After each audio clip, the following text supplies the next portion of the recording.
Hello guys and welcome back to caferussian.com. So in today's video we are going to have some speaking practice. So what do you need for this speaking session? Two things. You need to repeat how do we change verbs according to different genders in present. And you need to remember how can you say often and rarely. So if you don't know these rules, I would really recommend you to open it and repeat it briefly, then come back to the video and practice together with me. Now let's practice. So first I'm going to give you sentences in Russian. We are going to discuss them together and then you will try it yourself, translating from English into Russian. The first sentence. Я часто сплю до обеда. Я часто сплю до обеда.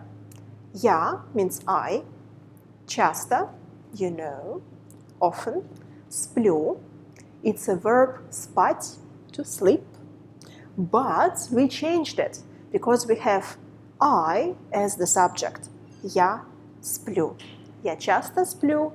До means until. Обеда, lunch. So until lunch. Here, до обеда, we change the word обед, lunch, because that's another case.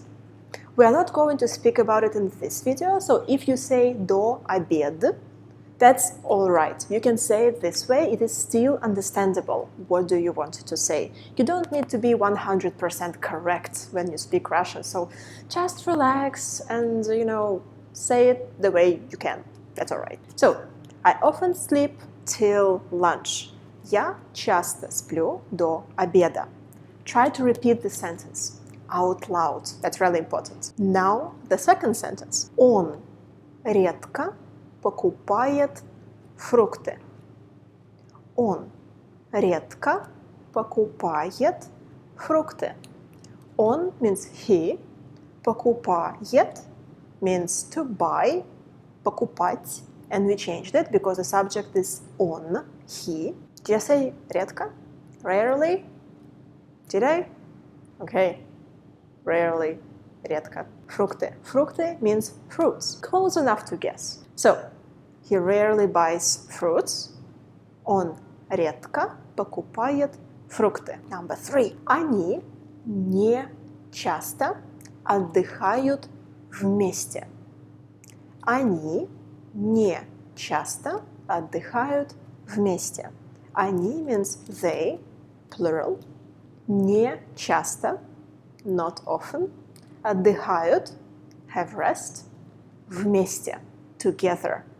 So отдыхают, their infinitive form would be отдыхать, but because the subject here is они, we need to change the ending. Они отдыхают. Они не часто отдыхают вместе. And the last one is a question. Ты часто бываешь в городе? Ты часто бываешь в городе?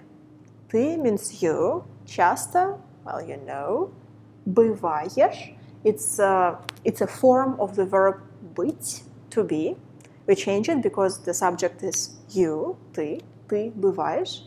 В городе, in the city. And same, we change городе, not город, because of the case. Don't worry about that. Focus on the verbs and often, rarely. Now we are going to have some practice. I will give you these sentences in English and your task will be to translate it into Russian the best you can. I often sleep till lunch.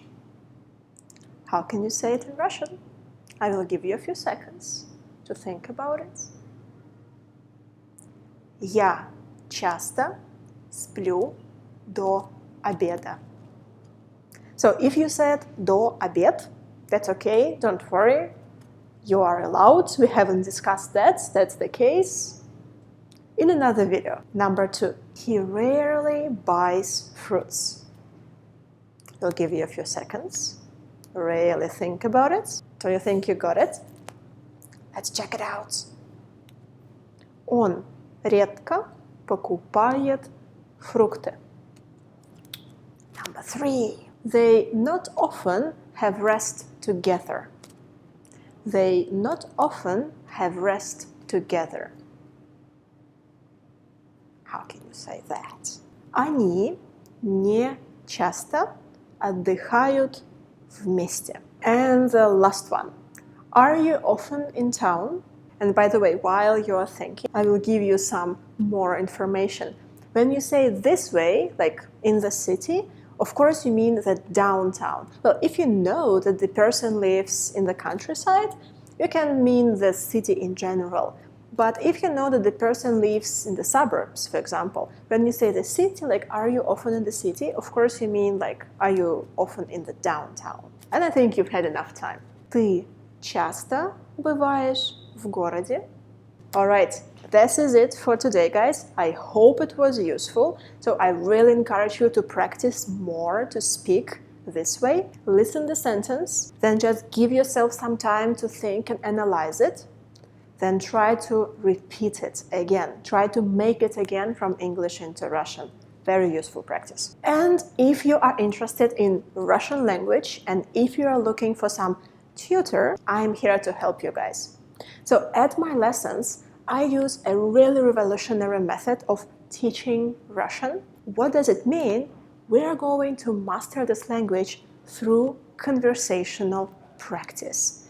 Yes, even if you don't know a word in Russian, we are going to start very simple, very basic, but from the first lesson. Of course, we'll discuss the grammar and vocabulary, we can't do without it, but we'll do it from the conversational side of it. So if you are interested in taking some Russian lessons with the revolutionary method of teaching language, just send me a message. I will leave my mail down below in the description box. Alright guys, and I see you soon in the next video. Хорошего дня. Пока-пока.